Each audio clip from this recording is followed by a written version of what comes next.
நண்பர்களுக்கு வணக்கம். கர்நாடகா சைடில் ஏகப்பட்ட டூரிஸ்ட் பிளேஸ் இருக்குது. அதில் வந்து சிக்மங்களூர் வந்து ரொம்ப ஃபேமஸுங்க. அடிக்கடி சென்னையிலேருந்து கிளம்பி வராங்க, கோயம்புத்தூர்லேருந்து கிளம்பி போகிறாங்க. அவ்வளோ பேரும் படை எடுக்கிறது வந்து இந்த சிக்மங்களூர். சரியான கூட்டம் எப்போதுமே இருக்கும். மைசூர் பஸ் ஸ்டாண்ட்லேருந்து ஒரு பஸ் இருக்குது பாருங்கள். சுல்தான் பத்தேரி, கல்பேட்டா, சுல்தான் பத்தேரி இந்த வழியாக சிக்மங்களூருக்கு ஒரு பஸ் இருக்குது.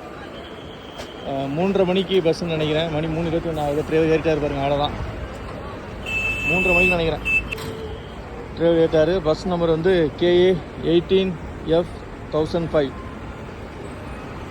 நண்பர்கள் யாராவது இதில் ட்ராவல் பண்ணிங்கன்னா சொல்லுங்கள். சிக்மங்களூரில் என்னென்ன ஸ்பெஷலு, எங்கெங்கே சுற்றலாம் அப்படின்றத மறக்காமல் கமெண்ட்டில் சொல்லுங்கள். பட்ஜெட் ஸ்டே ஏதாவது உங்களுக்கு தெரியும் அப்படின்னாலும் சொல்லுங்கள். நிறையா பேருக்கு ரொம்ப யூஸ்ஃபுல்லாக இருக்கும். ஏன்னா இந்த மைசூர் கர்நாடகா பொறுத்த வரைக்குமே பட்ஜெட்டில் சுற்றுறது தான் வந்து கன்வீனியண்ட்டாக இருக்கும். அது இல்லாமல் காஸ்ட்டு எல்லாத்துக்குமே பிச்சு கொண்டுருவாங்க.